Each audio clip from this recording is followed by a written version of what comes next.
Una good morning, una good afternoon, una good evening. I beg, if today na una first time wey una dey watch this my channel, make una no forget to subscribe, to like and to press the notification bell so that anytime when I upload video e go dey sound for una phone kpaka. And for this my channel, we dey upload everyday the latest aproko, the latest gist in town. So guys, anytime wey be say I upload, make una come dey join me, okay? So I go dey see una, make una bye bye oh.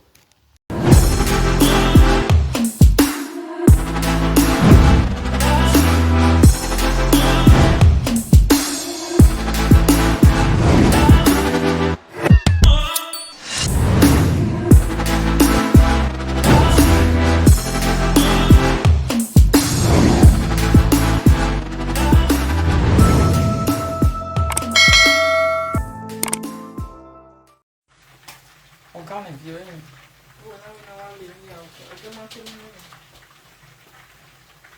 That's a money.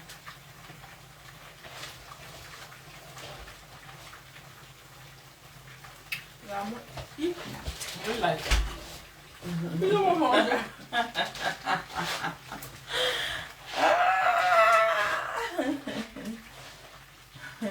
How are you, beautiful Rita people? How naughty? How naughty? How naughty? Yeah. My God. Yeah.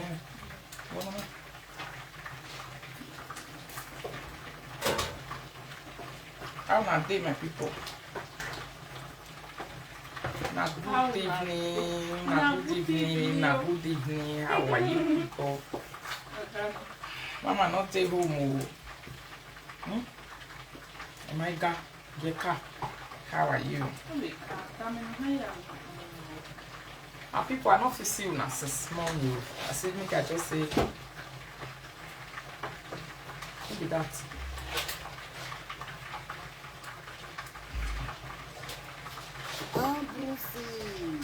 Lórí àjàlá. Wọ́n kí lọ́mọ náà gbọ́ wò kàn án gbọ́n náà gbèjì gbé ọ̀pẹ náà kẹsàn yóò sàn ré. Anáwẹ̀ ọmọ dọ́ọ̀bù àti àwáyé. Anáwẹ̀ abúrún sí lórí àjàlá. Wọ́n kí lọ́mọ náà gbọ́ wò kàn án gbọ́n náà gbèjì gbé ọ̀pẹ náà kẹsàn yóò sàn ré. Egbe náà mo wé mẹ́. Nọ̀nà sá yóò sáré. Ọ̀rá bùn wẹ̀wẹ̀ dọ́pá.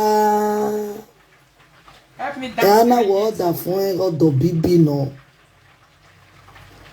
Ọ̀dọ̀ bíbí Almighty God ọ̀wọ̀hán abrusi lórí àjàlá ọ̀dọ̀ bíbí o ọ̀dọ̀ bíbí nọ ọ̀dọ̀ bíbí nọ àmì yẹyẹ ọmọ ní kánà tó wà rí àmì yẹyẹ àtúwárí nẹ́dùpọ̀lọ́. Ẹ̀yin náà yóò bọ́ sí ká ìmọ̀ orí gbọ́rọ̀ wẹ̀ ìgbé ọmọ amánáka ó mẹ ìdíwọ̀ hàn ní.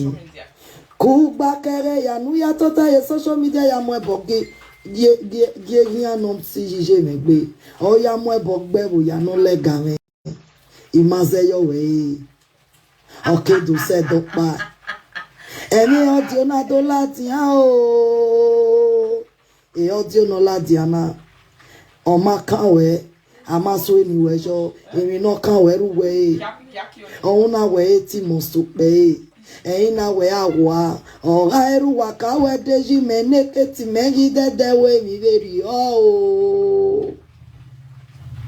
Ẹ̀yin náà wẹ̀ tí kí á dọ́ọ̀lì wọn so òwò ẹ̀ra wà wá. Ọ̀hún náà yà gé ẹ̀rọ yàgùn mẹ́niyà tó sún àpòpò mẹ́rẹ̀ social media o. Ẹ̀yin náà wẹ̀ àwọ̀ iná bá wà ẹ̀nẹ́ do àwọ̀ ẹ̀nẹ́ bọ̀ pányá iná gé mẹ́ra á di àgbọ̀n o. Àtúwàrí lórí ẹ̀dọ́ pọ̀ lọ.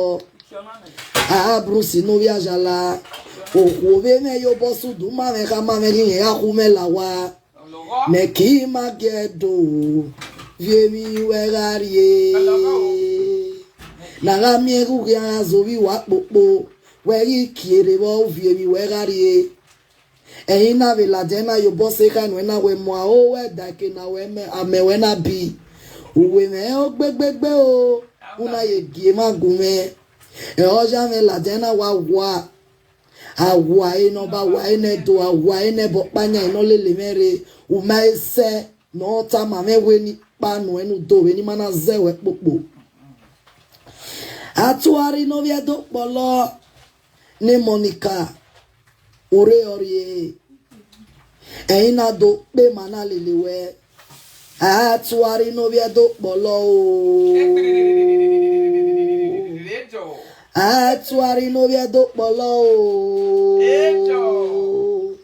atuari no via do polo ugba unso enu do hwenie ogi asonge mi me ya si nwana nu e ogi we fa oge ha ija si nwanu e ya gbugbe yo won da wu me mi do ma gbe wu me mi do ma gbe na la dia va dane ana na do pi nwana nu e atu arita ma we mare be sagati re nu e o imaka o we imaso eni we be dokpa emi na mi agbon na ya zere ni ya vie mi ni riri bere ya kunwa imaso eni we be dokpa una la jona joja no rije me joja ne teme ya joja ne mo ya ni le game na beta ma we nu so mo bo we kun we u maria o ramode ne unbe ne unde o na wo manu we wu re ni me wu re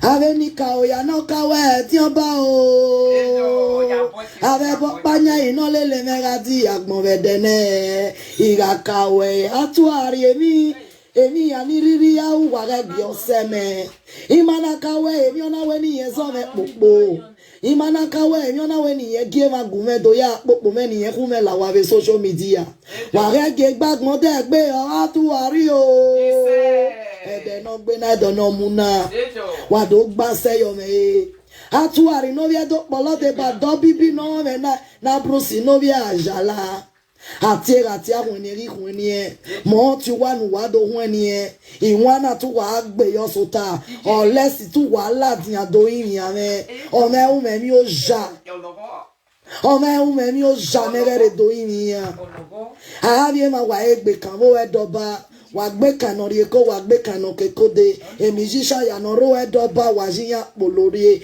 a bi hu ya ipi aya fefefe wa jiyan polo atuari no via do polo de babrusi no via jala wa mi no kian yusi wa ri agwa lo o deko den wa ya si ekoto wa mi no kian tem wa agwa lo deko den wa ya mu egboto ara miere ti zeba wa re den omuna ebo panya iwe ni ya fi ekegbe me ara miere ma zeba wa le mata no egbagbon ri yo huwa bo bi ri yo huwa ba se ri yo huwa bo ta egbagbon ri de gbe yo huwa abrusi no bi ajala atuari ne bo ya ye Monica no bi do polo egbagbon ri de re gbe yo kowe o uke yawu unless iwe tu la dia do zese na ya wa ri go we la dia ve po we ya zese na ya Irabata wagyo basame o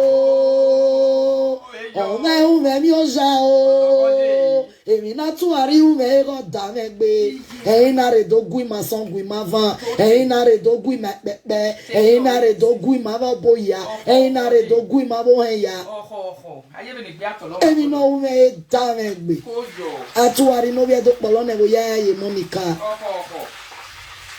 uka duwe deji una uka duwe deji wa ave doju nkame umere ke nu se na rien cesse urorie lesi wetu yerun da mi o ma na imi ne kwe ami o ma na imi ne kwe lesi wetu la jan do imi ma gbon ma zagba do teke nu ye wa imi ane ibe je ko ya fe ve ya gele bowe umo ye me we ra o moi je mi no mu wela de social media ga o gbera very o gbagbon ri de gbe yo kowe 21 days hin aya we mewe okon ni ma da ko ni ma ton 21 days ni no 21 days ni na gba manare do yin ya to ari No we do polone we ya e Monica. Umanare do imia. Eni katari eta. Emi ya fe ka se ya ni u e ke ni mu we igbedia. Ya mu we ge no 7 sewe. Ya mu we gi ane ibie hu gbara bie hu gbe ka mu dai. Emi no kan we de gbe Cameroon da itie dan ne we hi amagi. 21 days in ga ba be no manado. 21 days. E hi ya we mewe. Oko ni mai ma da, ko ni ma ton. 21 days in no. 21 days in na gba manare do imi ya to ari. No we do polone we ya e Monica. Umanare do imi ya. Eni katari eta. Emi ya fe ka se ya ni u e ke ni mu we igbedia. Ya mu we ge no 7 sewe.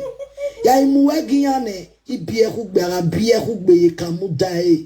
Emi no kan we de gbe Cameroon da itie dan ne we hi amagi. 21 days in ga gba be no manado itie dan gbagbo ri de gbe yo ko we 21 days. E hi ya we mewe. Oko ni mai ma da, ko ni ma ton. 21 days in no. 21 days in na gba manare do imi ya to ari. No we do polone we ya e Monica. Umanare do imi ya. Eni katari eta. Emi ya fe ka se ya ni u e ke ni mu we igbedia. Ya mu we ge no 7 sewe. Ya mu we gi ane ibie hu gbara bie hu gbe ka mu dai. Emi no kan we de gbe Cameroon da itie dan ne we hi amagi. 21 days in ga gba be no manado imi ya. Emi ya fe ka se ya ni u e ke ni mu we igbedia. Ya mu we ge no 7 sewe. Ya mu we gi ane ibie hu gbara bie hu gbe ka mu dai. Emi no kan we de gbe Cameroon da itie dan ne we hi amagi. Yes. 21 days in ga gba be no manado imi ya. Yes. Ya we video ya mo ya zagba na gbon bere ya kan ya post mi ni. Ade ke ni amo ari. Ade mi ni ga pa yo bomere no ni on phone. We gbe kan we. Unwe ni ya amaze ni mula dia ya wugwe no. Iga mwe pa yo wana rene na mwe pa ye ke Nigeria na mwe pa ye edogbo ya na rene. Agide gbe ya TV e were gbe awa no. Amena ya bu no. Ele ti o we. E were gbe di hun. Olobo. Amena ya bu no. E were gbe di hun. Ara bie hu gbe. Ye ka mu dai. Jare. Ve no ero me ke ve no ere ke no manania. Uma onu ladia. Jare. E ti moriri yo we gbe. Imabata. Agwa. Imabata wa ka du eda ho. We ne keti. Edu eda me e wo ya mu kana na go free. Olobo. E wo ya mu kana na teti anu sa se anu sa. O pe ne wo ya kese we anu sa mi an se we ani nika o. Ya se we ani ma ya fe ni semese we. Se ani. Ile o se ni ana mu we gian. O ma ga joko na khomo bonya kega. O ri fi hu wa ni o ri mu ge ma no ge ohun. E ya na mu we mu ge ma ni ge ohun. Me aya mu ge no ma. Ime ti negbe me. Ora mi ya nu re mi no ma o deji. E o we social media deji. O fun egbe no. E o re mi no ma pe nu ke za wo de wo ya. Pe ni ko mu ya gboto mu ho gboto. O pe nu ke ya ka wo ya. Na de wa we mo se ke mi je. Nu da uma o no ma ro pa yun si. Uma o mi no ma se we. Gele. Oba bu e ke o ma ze no ra do e. E social media polo matter we no maro pare no nere nyusi wo pana no wu no wu we ko no maro pa nyusi e na we de ke no kwa yiwe atuare itama we 21 days ga gba be no mana do yimia wa yimia bazagba ya mu emewe ya send ene igiyati a problem no we we na ni we awen we do yimia what he we my bo na keti Emangi this the biggest question, huh? We are we mana ye nia. We 21 good is back bira. Ye ma do imi we. Na we ni en do imi a. Ahia hin mi gbe na nia. Ka wa so me a. Just say my own kon later. O gu gbe na nia da no hin kan mi ana. We gbe mu ba ye ke. Mu ma ye ke. Wa hamia ni andori wani emi. Ara bie kugbe. Esta we ama heke de keti do imi ame. Ama heke de keti do imi ame. E keti woman do imi ame. Ama he imi gbera ni a. Wa we me saga no. Ye kamu dai. Ne no ero me keri. Ne no ere ke no manani a. Uma onu ladia. Eti moriri yo wegbe. Imabata wa ka do eda do eda ho. Edu eda me ero ya mu kana na go free. Ero ya mu kana na tete anu sa. Okbene wo ya kese we anu sa mi asewe ani nika. Ya sewe ani ma ya fe ni semesewe. Ko ware na baba. Ile o se ni ana mu we gian. O ma ga joko na khomo bonya kega. O ri fi hu wa ni o ri mu ge ma no ge ohun. Mamma mia. Eya na mu we mu ge ma ni ge mo nu. Jesu. E keti na ho. Me aya mo ge no ma. Ime ti ne gbe me. Ọ̀rẹ́ mi yanu ure mi no ma o deji e o re social media deji o fún mi gbe no o re mi no ma benu ke za wo de bo ya benu ke mu bi agboto mu ho gboto o benu ke ya kan bo ya na do wa we mo se kenije nu da o ma no ma pa yun si o ma no mi no ma se we oba bo e ke o ma ze no ga do e social media bolo matter we no matter pare no nere nyusi wo pana no wo gwe no wo we ko no matter pa nyusi e na we de ke no kwa yiwe atuare itama when 21 days ga gba be no mana do yimia wa yimia bazagba ya muemewe ya send ene iye ti we gbe we ni akodo send egume on your phone we no matter pa ta mama we go we no da igbo inu e Ima oni we live video ye me na run da dem gbe we yan bere me. Ima ni we live video ye me na run da na so ke ni aje debe gbe me. Yan bere me. Ima ni we live video ye me na run da gogo no 2 ni je 2 ne wan veji. Baba. This is power touch. Ena we ni we yan na ni si ayo ni vie. Amazena lele ni aja en we igele mi ne me we. 13 Ena we ni mwe Amazena ono na o represent Amazena lele. Atuari no bi eto polo o ne wo ya ye Monica. Abrunsi na ajala no bi ajala. Odo bibi ga me jeje wa gbeye pe. Wa ga mi no manu wa rere do imia. U pa wu se wa gbon u gbava sukma aleru na rere fianwo. Pa wu se va gbon ko gba va sukma aleru na rere fianwo eru na nano ni maya dia die o se na se ise atuari no bi edo polo egiege ugba ohun so atuari no bi edo polo atuari no bi edo polo atuari no bi edo polo ati ahuni Abrusi no viajala Abrusi no viajala Abrusi no viajala ati ahuni gba ti wa gba ohun so onara imoka uwa onara imoka sekenu waje onara imoka anything da wa o wa na we wa ya le yo toto ye mu wa ya anything o se nu wa o re ime wa kala dia e dana wo kan we jewe ewe blue Vemi o dio no makan. Mo dio no makan. Ona mu me gboto na nya hu ya mewa. Na we o grima giton. O grima.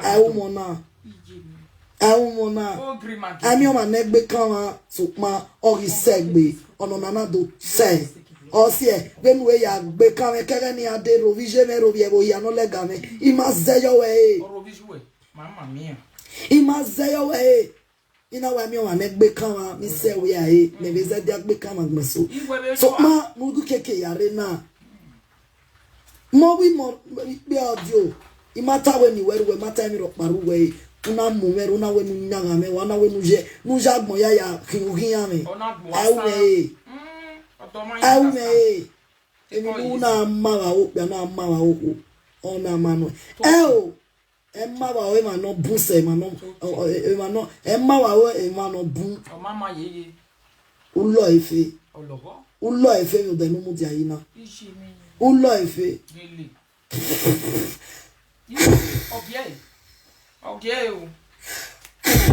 ogie ya wa die o bo re gbe gie baba ba mi ti na Hatuari no via do polo. Ewo ya Monica.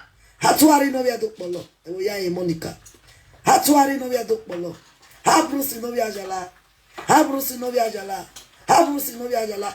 I ogieyo. Wa Ivano. Okay. Da arioko ko mana nyisi oda fon idolo eme. Odolo eji. Magwa wo han gwan tu je oke. O je oke. O je oke mi da mi no la di an to tano. Emi no wo han we tano wo je laptop we ya mu ne wo ya gboto. Oya meri we bai. Bebe enia. Kunu ederade ni ya swe bi na ya fe ima eswe ni bi we yo nu da biere ibi we ma pa eva binagina. Ibi we ma pa eva binagina. Obi omo egbo vi asun. Obi omo egbo ji asun. Ni asun ni ya ni udawe de ba abrusi. Ima eswe ni mo nu bi e yo nu da. Unyin ro. Iya ma gewe nujena. Iya ma gewe nujena. Ima swe ni biwe juwe. Ima swe ni ra yuwe. Ima swe ni juwe yuwe. Eni na weji etie we gina. Eni na weji etie we gina. Ati ahune wa eva gege na wa do hune. Okia yo we gbegi e. O we ge o. We Eri gbegi e. ojinuwa. All send was Seneiwa. All send was Seneiwa. All send was Seneiwa. Ya bata base. Boys there. One of social media. Oh, come nuwa. Aere nona. Awe atuari no vie do polo Monica. Oh, come nuwa. Emodoa anawe omodo ati awae anawe ya bronze no via jala. Wo hi no mana gwo wo kan gwa no gbeje gbe ope no kesan yo sanre. Egbe no mo we me. No na sa yo sare. Ora bun wewe do pa. E ana wo da fun e odo bibi no. Odo bibi Almighty God owo kan gwa. Abrusi no via jala. Odo bibi o odo bibi no. Odo bibi no. Ame jeje o Monica na tuwari. Ame yeye atuari ne dupolo. Ejo. Eyin na yo boss e kai mo we nu gboro we igbe. O mama na ka o me ihiwo mani. Ku gba kere ya nu ya tota ye social media ya mo eboge. Gie no si jije megbe. O ya mo ebogbe wo ya no lega me. Imaze yo we. Okay do se dokpa. Emi audio na do lati ha o. But as I talking for years say na ekote bufelu for am.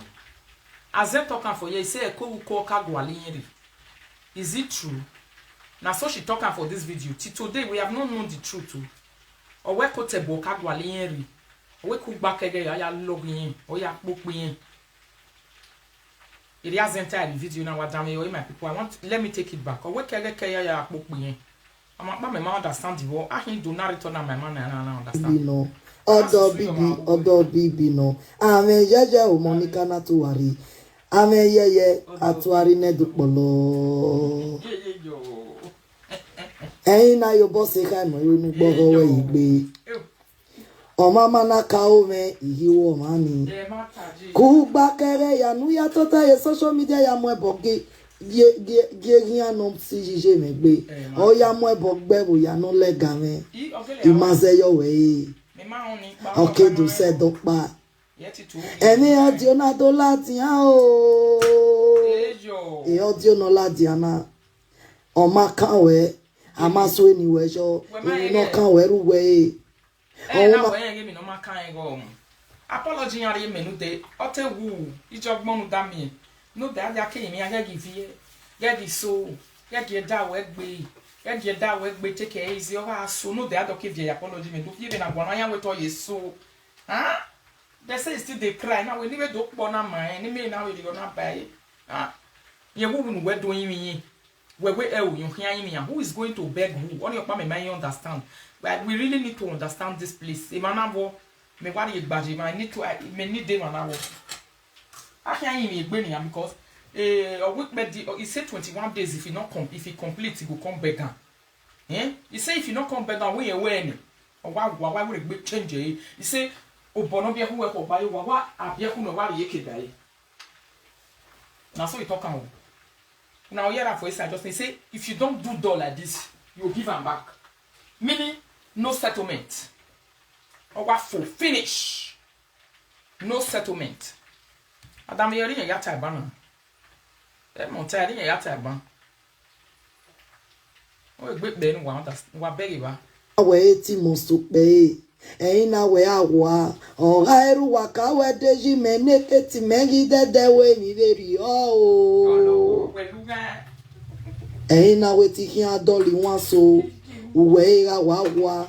Ona ya giero ya gumeni ya dosun apopo meve social media o. Eina we awa ino ba wa ene do. Awa ene bo panya ino game ga di agbon o. Atu ari no vie do polo. A brusi no via jala. O khove me yo bosu du ma me ka ma me ni ya khume la wa. Ne ki ma gedo. Vie mi wegarie. Na ga mi ru ya zo bi wa popo. We ri kiere bo vie mi wegarie. Eyin na ve la dena yo bosse ka no na we mo a o we da ke na we me we na bi. Uwe me o gbegbegbe o. Una ye gie ma gume. E oja me do fie be na kwa na we no ma wo da ke na wo na bi. O ma ye mu dai. E mu gwa be keti yin gwa ye ru we mu gwa be feti bi na kwa na. O ma ye mu a wo dai nu gie o ma ho. O be ni o gberu da wo han tan no. E nya mi. O se na we ni do gbo na no nu we gie nu gbo nu po ado ke so. Una so wa son, una so wa ban, una zinwa so, una ye bo de bi no ma ye tai. Then I walk one and move a big fetty or women or buffetti here or the avacine or buckety here or the avacine or buffetti here or the avacine. You all one know their dog out. And way are you now your toy here by don't take. See, now we are talking now. Who be all this one? We know they finish with the call my phone. That now what? Awa ino ba wa ene do awa ene bo panya ino lele mere umaise no ta mame weni panu enu do weni mana. My fans say, where are you? I'm not at home, my lovely people. I'm not at home. I came somewhere to celebrate with a person. Zewe popo. Atuari no via do polo ne Monica ure orie. Eina do pe mana lelewe. Atuari no via do polo. Atuari no via do polo. Atuari no via do polo. Uba unso enu do hwenie. Ogi asonge mi me ya si wana nue. Ogi weva oge va oge ha. Ija si wanu ya gbugbe yo won da wu me mi do ma gbe wu me mi do ma gbe na la dia wa dane ana na do pi wana nu atu arita ma we mare be sagati re nu o imaka o we imaso eni we be do pa emi na me wa bon na ya zere ni ya vie mi ni riri bere ya kun imaso eni we be do pa.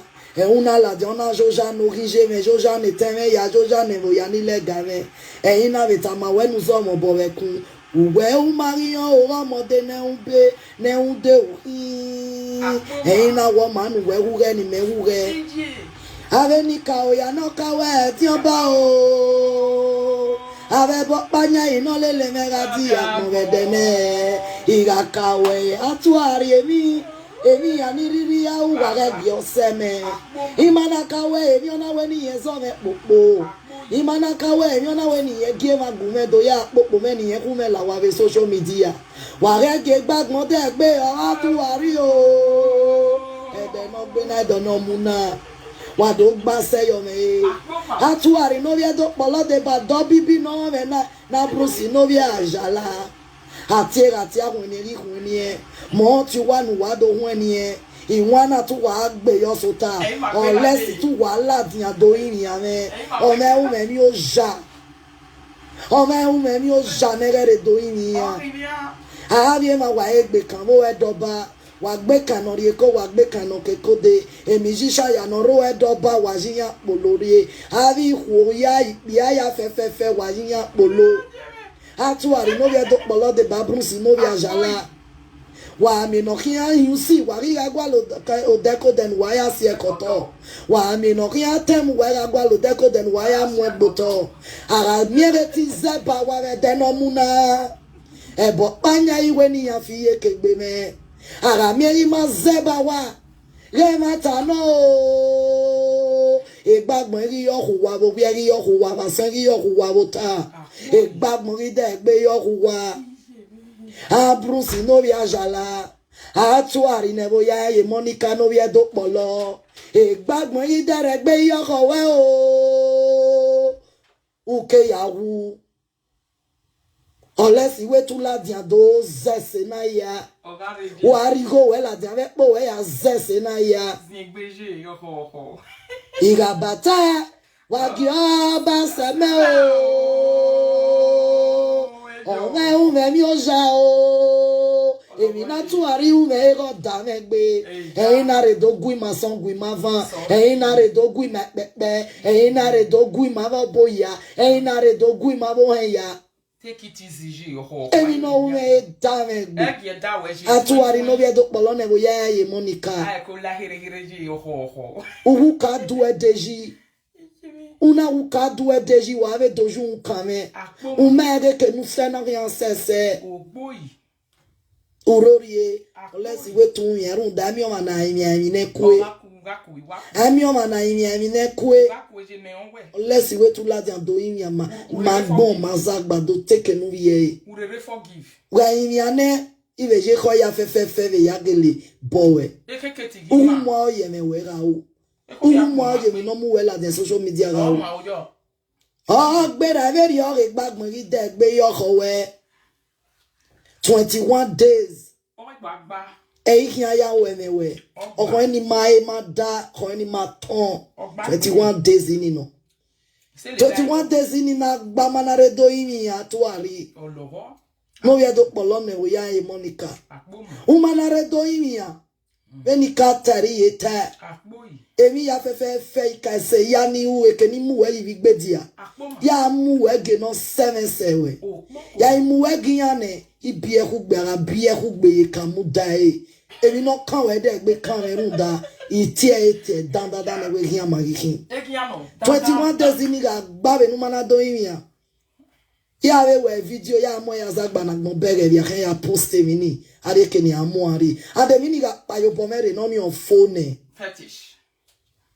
uweni ya amaze ni mula dia ya wugwe no iga mwe payo wana rene na mwe paye ke nigere na mwe paye edogbo ya na rene fetish ayi de gbe ya tv e were gbe awa no amena ya buhu no e were gbe di hu that is amena ya buhu no e were gbe di hu. That means the water where they take wash leg, you know, the waka come up, meaning there is no settlement for life. My good be settle.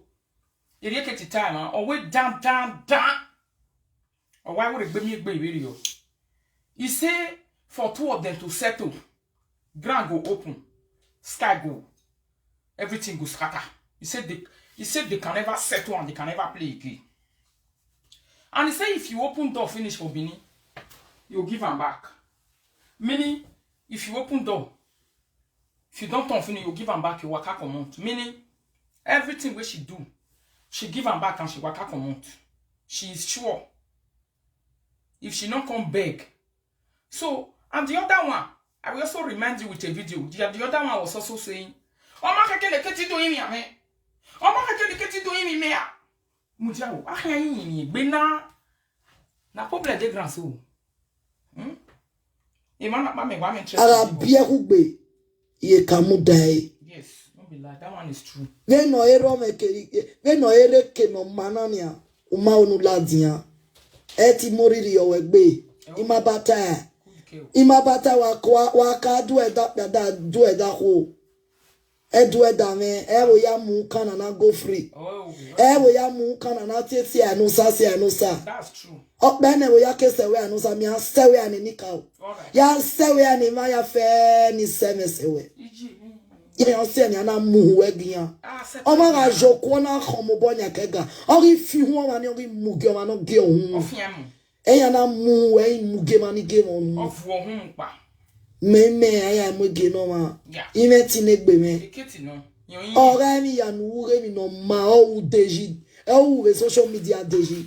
O fun e no. E o re mi no ma benu ke za wo de wo ya.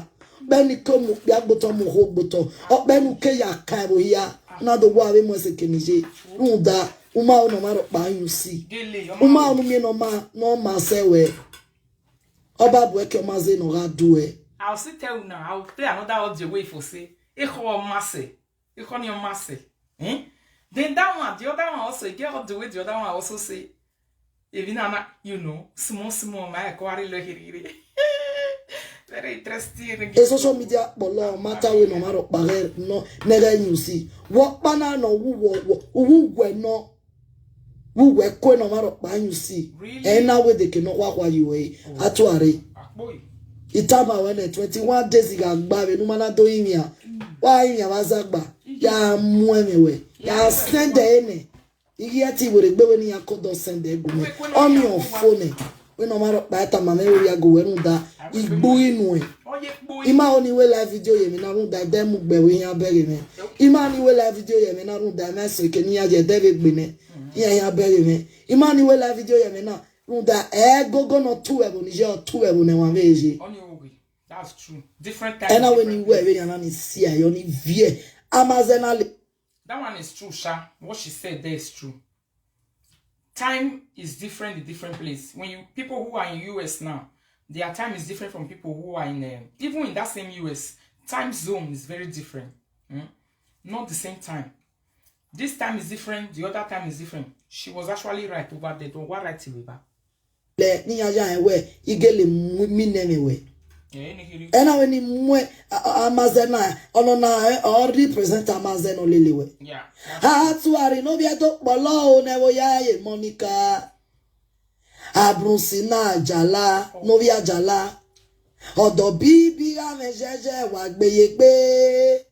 Wa ga mi no manu wa rere do inia. U ba wu se wa gba u gba va sukma aleru na re fiyanwo. They say. U ba wu se wa gba u gba va sukma aleru na re fiyanwo. Eru na nano imaya dia. Riye se na se.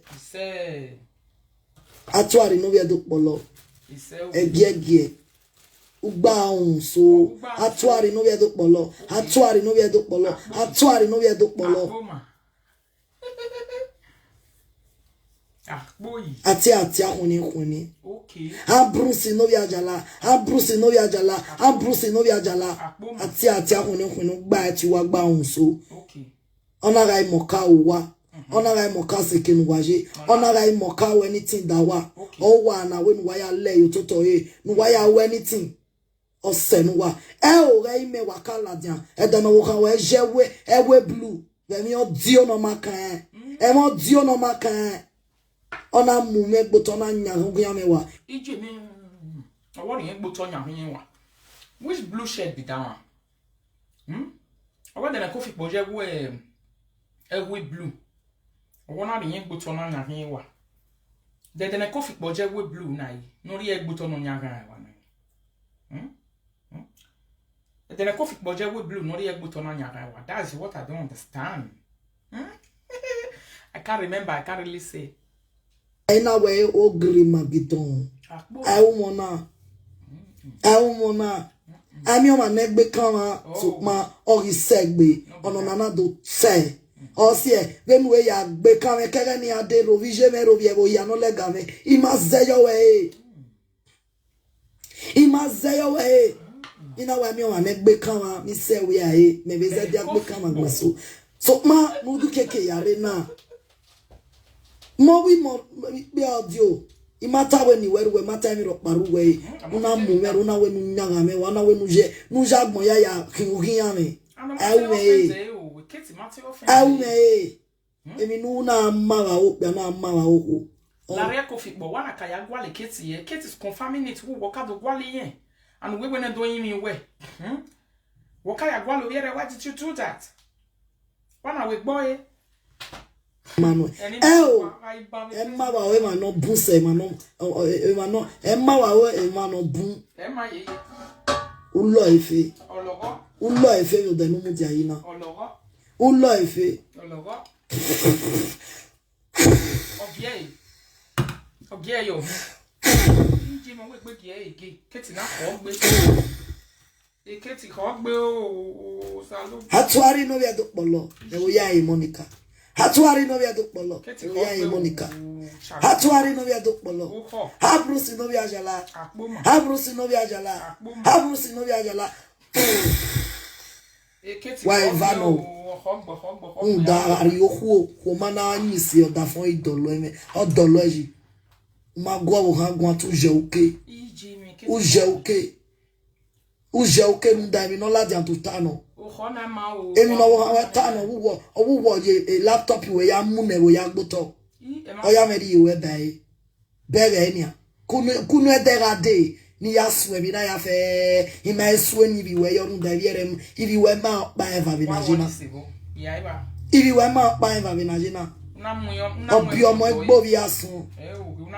Obi omo egbo ji asun. Ni asun ni ya ni udawe de ba abrusi. Ima eswe ni mo nu bi yo nda. Unwero. Ya ma gewe nu jena. Ya ma gewe nu jena. Ima swe ni biwe juwe. Ima swe ni ra yuwe. Ima swe ni juwe yuwe. Very true. Eni na weji etie we gina. Eni na weji etie we gina. Ati hone wa eva gege na wado hone.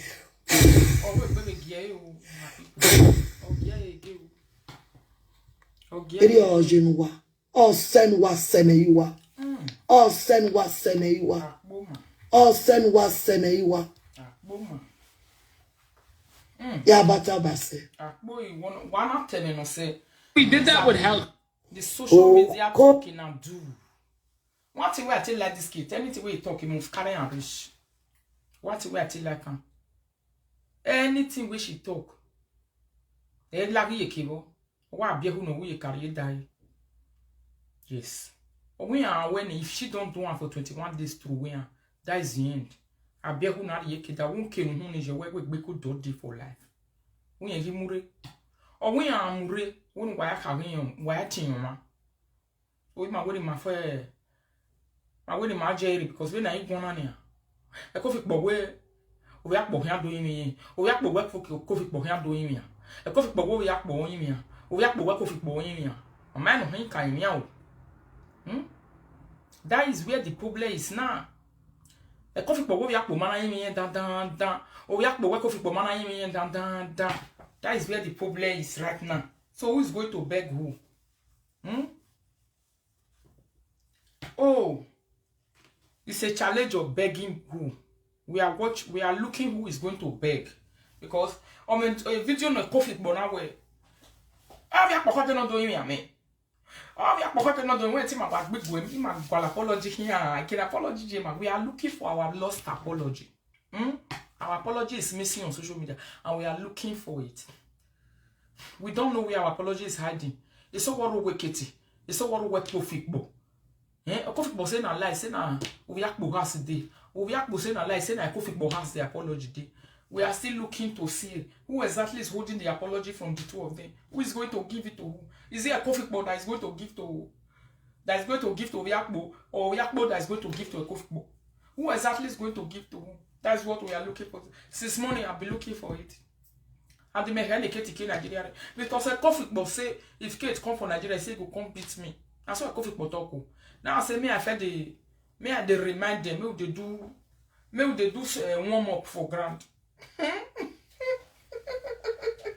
Maybe we do warm up. We are entering into the warm up.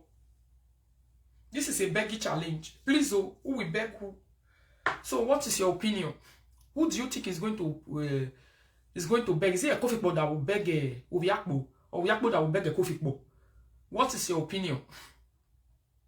Because actually I'm lost. I can't get it. I don't understand who's going to beg who. Obiakpo said it to say she's never going to beg. And the Kofi Kpo said never. Obiakpo must beg. He say, oh, Obiakpo cannot do me. I'll complete the audio for una here. Obiakpo cannot do me. Apology is missing on social media. Please help me save this reggaeton in your phone. Because this reggaeton, I've downloaded it and will use it for a very long time. I'm waiting for the apology. Mamma mia, animale subito. I am waiting for the apology. I am sincerely waiting with patience. I can't wait. I can't wait to join them to use this reggaeton to escort the apology into the hand of whoever is going to receive it. If it's a Kofi Kpo that is going to receive the apology, I'll use this reggaeton to escort it into her hand, and another wicked one. More wicked one, I will use it to escort the apology into her hand. Mamma mia, the Montes will be too. Then, if it's Obiakpo that is going to receive the apology, then we'll use another reggaeton from Obiakpo, no, from a Kofi Kpo, to escort it into the hand of Obiakpo. That is exactly what is happening right now. You people are not getting it. We must find this missing apology. Who is going to... Who took this apology? Who wasn't? The one apology not going to be live video. So we don't know. Kate is in Nigeria. I mean, Obiakpo is in Nigeria. And a Kofi Kpo is busy waiting and saying, when Obiakpo come, he say when Obiakpo come back, he say our union is going to be very strong. He said our union is going to be very strong, and we are going to be good friends, and we are going to fight the two of you together. And the two of you, we are going to fight you, and we will kill you. And we are going to bela you and I've been Makawa say why before time. No, wait. Let me play it again. We are looking for Mr. Apology. Please join us to look for apology. I nona awe atuari no vie do polo Monica. Oh, come nuwa. Modoa anawe omodo atia wae anawe ya brunsi no via jala. Bohi no mana gwa wo kan gwa no gbeje gbe ope no kesan yo sanre. Egbe no move me. No na sayo sare. Ora bun wewe dokpa. I'm missing apology. Ana wo da fun e odo bibi no. Amejeje. Odo bibi o ma ti god owo kan gwa. Abrusi no via jala. Odo bibi o odo bibi no. Odo bibi no. Amejeje o Monica na tuwari. Ame yeye atuari nedupolo. Ejo. Na yo boss e kai mo we nu gboro we igbe. O mama na ka o me ihiwo mani. Ku gba kere ya nu ya tota ye social media ya mo eboge gie rian no si jije me gbe. O ya mo ebogbe bo ya no lega me. Imaze yo we. Okay, do se do pa. Emi audio na do latia o. E audio no ladiana. O ma kan we, ama so anywhere jo. Emi no kan we ru we. O na we ti mo so pe. Eyin na we awa. O ga eru wa ka we deji me neketi megi dede we mi beri o. Eyin na we ti hin adoli wan so. Uwe ga wa. Ona ya giewo ya gumeni ya dosun apopo mebe social media o. Eyin na we ya wa ino ba wa enedo. Awa enebo panya ino game ga ti agbon o. Atu ari no vie do polo. Abrusi no via jala. O ve me yo bosu duma me kama me rin ya kume lawa. Neki magedo. Vie mi wegarie. Naga miegu ya zovi wa popo. Wegi kire wo vie mi wegarie. Eina vela dena yo bosse kan wena we mo o we da ke na we me ame we na bi uwe me o gbegbe o una ye gie ma gume e o ja me la dena wa awa ino ba wa ine do awa ine bo panya ino lele mere u ma ese no ta ma me we ni pa no enu do we ni mana ze we popo atuari no vie do polo ne Monica ore orie eina do pe mana lelewe atuari no vie do polo atuari no vie do polo atuari no vie do polo ugba unso enu do hwenie ogi asonge mi me ya si wana nu e ogi we va oge ha ija si wanu e ya gbugbe yo wo run da wu me mi do ma gbe eina la dia va dane ana eina do bi wana nu e atu arita ma we mare be sagati re nu o imaka o we imaso eni webe dokpa emi na mera bona ya zere ni ya vie mi ni riri bere ya kunwa imaso eni webe dokpa e una la de ona joja no rije me joja ne Anita, I see what you sent for me. That one at tomorrow. Thank you very much.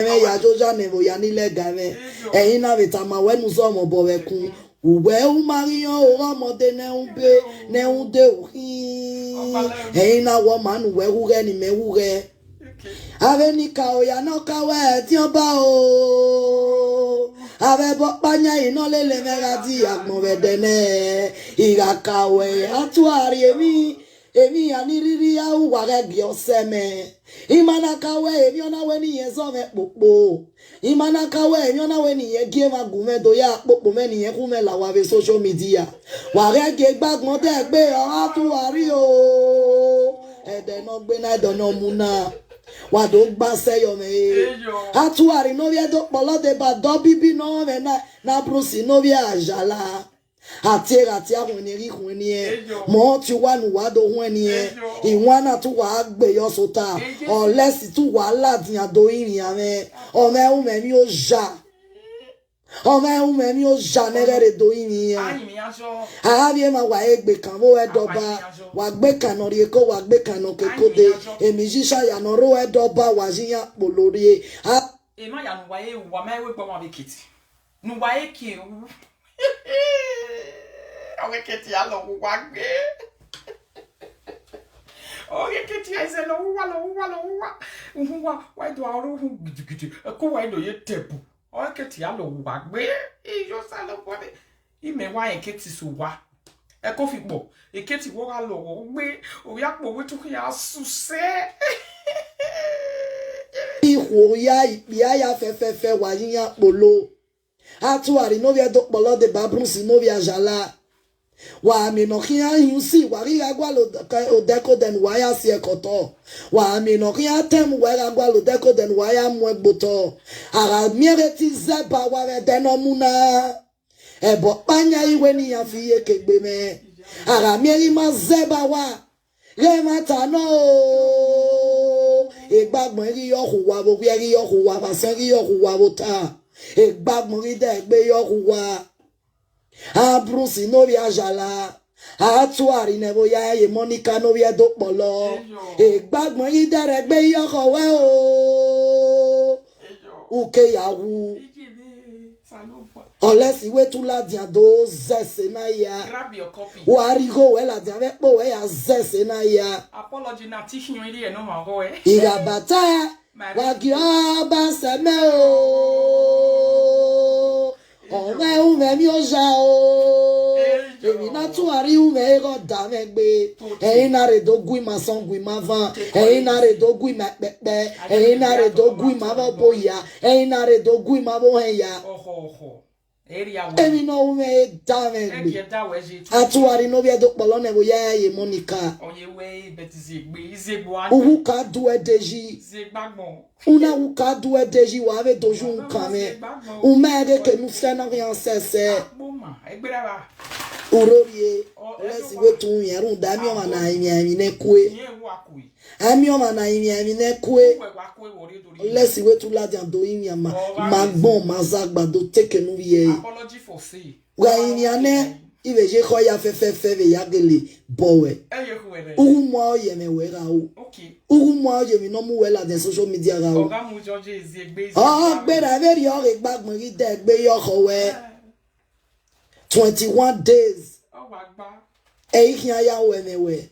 Okon ni ma da, okon ni ma ton. 21 days ini no.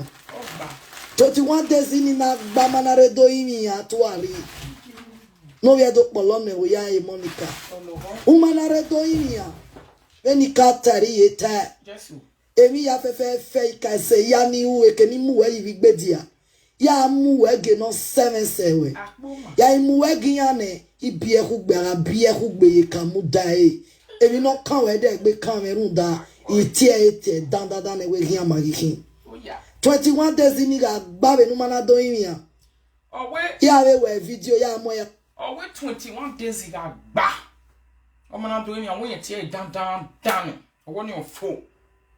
Ah biehu ni. Ye carry die. Meaning, you know feel open to me, you show in front to. Yes. You know feel open to me, you show in front to. It's social media. Ura biehu. Uri eke die. That is the end. No going back. And then you will be reverse. Even the kitty who I reverse ya wa. And the kitty who am we be or we call the rain one low. Let's do now with the ticket at Swaziland. Wabi ba muja or Swaziland. Or what I muja we muja, or if you bought on no kukundi. If you bought their way, you die move wabi. I swear ya ban. You're not here for a good big D. I didn't get a trust ticket. Ya we really ya ban. A kitty gig wet. And a coffee bob way, a kitty even I protected bay with the way oh, do worry about what you not time to that. Oh, what we go protected by women or what says Mike Bob Webber, where say Mike Bob Kitty with I appeared to enjoyment for 2022. My baby. Zagba na gbonbere bi akan ya post mini adeke ni amuari ade mini ga payo bomere no mi on phone Finish. Unweni ya amaze ni mula dia ya wugwe no iga mwe payo wana rene na mwe paye kenijere na mwe paye edogbo ya na rene agide egbe ya tv e were gbe awa no amena ya buhu no e were gbe di hu Ologo never. amena ya buhu no Never. e were gbe di hu That's true. ara bia hugbe ye kamu dai de no ero mekeri de no ere ke no manania uma onu ladia eti moriri yo egbe imabata wa ka du eda ho Ogo kitty. edu eda me ero ya mu kana na go free Yes. ero ya mu kana na tete anu sa Yeah. okbene wo ya kese we anu sa mi an sewe ani nikao Oh yeah. ya sewe ani ma ya fe ni semesewe ile on se ni ana mu we gian o ma ga joko na khomo bonya kega ori fi hu ma ni ori muge ma no ge ohun e ya na mu we muge ma ni ge ohun Tote. me aya mu ge no ma ime ti ne gbe me I know you. ora mi ya nu re mi no ma o deji e o we social media deji o fun egbe no o re mi no ma benu ke za wo devil ya beni ko mu ya gboto mu ho gboto o benu ke ya kan wo ya na do wa we mo se kenije nda uma no ma ro pa yin si Gele. uma no mi no ma se we Really? oba bo ke ma ze no ga du e Really? e social media polo mata we no ma ro pa re no nega yin si wo pa na no wu gwe no Gele. wu we ko no ma ro pa yin si e na we de ke no kwa you e Ja, we ke what's your ele de bae? Ya be video na what's your ele de bae bana na we ka kin pa no. Why are you lying? Malako o ge basada we show ma na mata no. Ya ari o di o na we o si o ni we de bae na we ka we no we there. Don't know. I think I have to do this mission match very well. I understand him and way. Atuari. Itama wene 21 days igagbabe numana do imia. Wa imia bazagba. Ya muemewe. Ya sende ene. Igiyati were gbewe ni yakodo sende gume. On your phone. We no maro paeta mame we ya go wenu da igbu inu e. Yes. Ima oni we live video ye me na run da dem gbe we ya bere me. Ima ni we live video ye me na run da me so ke ni ya je debe gbe ne. Ya bere me. Ima ni we live video ye me na run da gogo no tu ebo ni je tu ebo ne wan veje. Ena we ni we ya na ni sia yo ni vie. Amazena lele ni ya enwe igele mineme we. Oh yes. Ena we ni mwe Amazena ono na o represent Amazena lele we. Atuari no bia to polo o ne wo ya ye Monica. Abrusina jala no bia jala. Odo bibi ga mejeje wa gbeyegbe. Wa ga mi no manu wa rere do imia. Okay. U ba wu se wa gban u gbava so ma alerun na rere fiyanwo. God, that's true. U ba wu se wa gban u gbava so ma alerun na rere fiyanwo. That's true, that's true. Eruna nano ni maya dia. Yes. Riye usena se. That's true. Good tip ni. Atuari no bia do polo. Yeah. Egie. Ugba un so atuari no bia do polo. Atuari no bia do polo. Atuari no bia do polo. Ati ahuni. Abrusi no bia jala. Abrusi no bia jala. Abrusi no bia jala. Ati ahuni gba ti wa gba un so. Ona ga imoka uwa. Ona ga imoka sekenu waje. Ona ga imoka anything da wa. O wa na we nu wa ya le yo toto ye. Nu wa ya anything. O se nu wa. O ga ime wa kala dia. E da no wo kan we jewe ewe blue. We mi o di ono makan. E mo di ono makan. Ona mu me gboto na nya hu ya mewa. E na we o gri magidon. A u mona. Ami o ma negbe kan ma so ma ori segbe. Ono nana do se. O si e ve mu ya gbe kan me kere ni ade rovije me rovie bo ya no lega me. Ima zeyo we. Ina wa mi o ma negbe kan ma mi se we ya e. Me be ze dia gbe kan ma gbe so.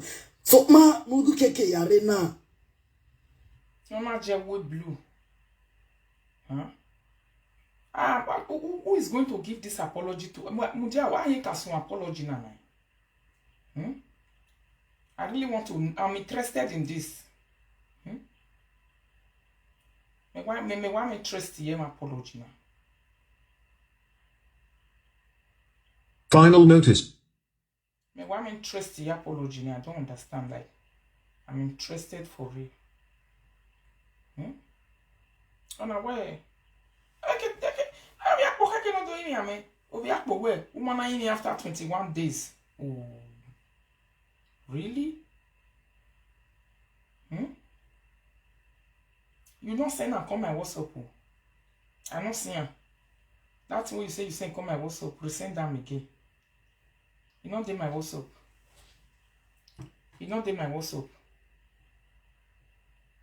Send them again. Mo be audio. Imata we ni weru we mata mi paru we una mumeru una we nunyanga me wana we nuja gbon ya kinyan me. Au me. Owe ona nyahin wana wo no ya gbon ya kinyan. Meaning coffee boy you we hin. O ya gbon here. So a coffee boy is responsible in making Oviakpo the enemy of everybody. That one is what I've never noticed, but that's what she said. Yes, so there is also a spiritual work of Kofi was doing for Oviakpo. And Oviakpo was saying, and she was making all this confession, and she was running very fast to quickly to counter it. I don't understand, because she's saying that one want to make her enemy of everybody, meaning that one is not also free. A Kofi boy is not free. She have a hand in what is happening to Kate. She have a hand in what is happening to her right now. But she's playing too smart.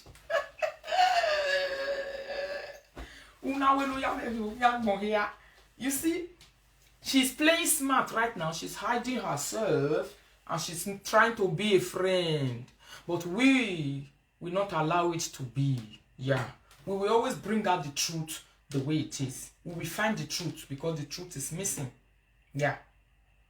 The truth must come out. The truth must come out. We must find the truth. The truth is missing. Because Obiakpo is accusing a Kofi of say, you are making me, you want to make me the enemy of everybody. And as we are talking, a Kofi is also accusing this one to say, see what you cause yourself. So who is really doing what to who? A Kofi know why she forgive her, because she will swallow back her swear. Oh, that means a Kofi is playing the smart on her. That is why we are doing all these things now, because I want to help her enter cage very fast. I want to help her enter inside. Mama Mia. Emi nuna mara o na mara o ona mano. Oh, emma wa we ma no bun se ma no ma no emma wa we ma no bun. Ulo efe. Okay. Ulo efe yo de no mu dia yi na. Agbe no. Ulo efe.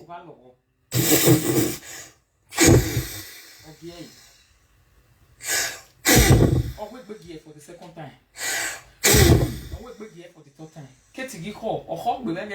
Hatuari no via do polo, e wo ya e Monica. Hatuari no via do polo, e wo ya e Monica. Hatuari no via do polo. Habrusi no via jala. Habrusi no via jala. Habrusi no via jala. Why vano? Da arioko ko mana anyi si oda fon idolo eme odolo eji ma gwo ha gwa tu je oke all right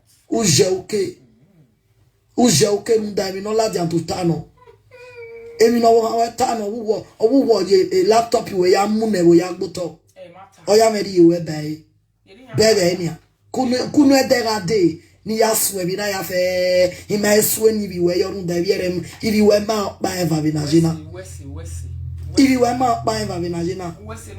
Obi omo egbo bi asun. Obi omo egbo ji asun. Ni asun ni ya ni uda we de ba abrusi. Ima eswe ni mo nu bi eyo nda. Unwi ero. Ya ma gie we nu jena. Ya ma gie we nu jena.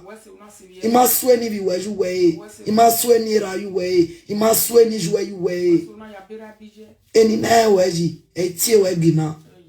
Eni na weji etie we gina ati woni wa eva gege na wa do koni owo wa bi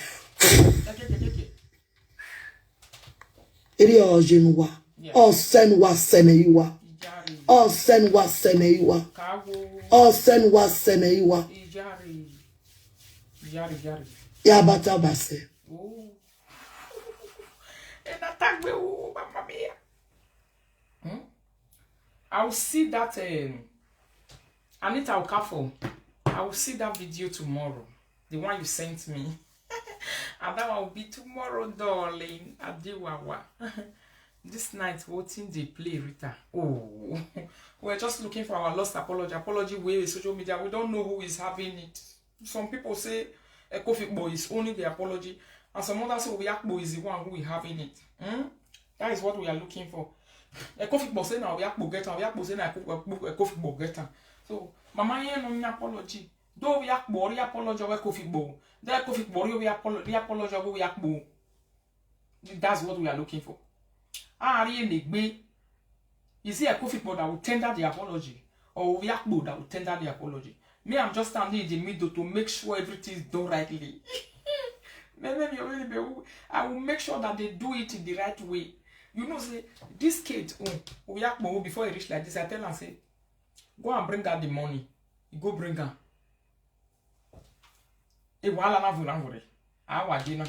To me, I'm just in the middle. I am not telling them to bring money. I'm just in the middle, making sure that we know where the apology come out from, so that we can start to trace from there. And when I know where the apology come out from, I will pick it and I will start to do my homework from there. I'm making sure that apology come out from the right place. All right? Oh, yeah. The blue one she was saying, if you now notice, Kate voice like say repeat it also tomorrow. Yes, now. Have a wonderful night, my people. May una go sleep. In as much as we are making sure that the apology get to the right person. After we have done this exercise, we know who really own the other one apology. Una well done, bro. See you guys tomorrow. I am seeing your money. The money you are paying, I'm seeing it. Una money the enter account way. Una no worry. Continue paying if you have not paid your money for Christmas Mede. Till on the 14th is the last day of payment. I'm not at home, but definitely I'm going to be home on Sunday morning or Saturday night. In whichever way, I'm going to be home. I'm somewhere in Germany enjoying myself. So join us as we look for this last lost apology. Ciao. Cause I never wanna play happy families with you, but I like having you around. I'm fully aware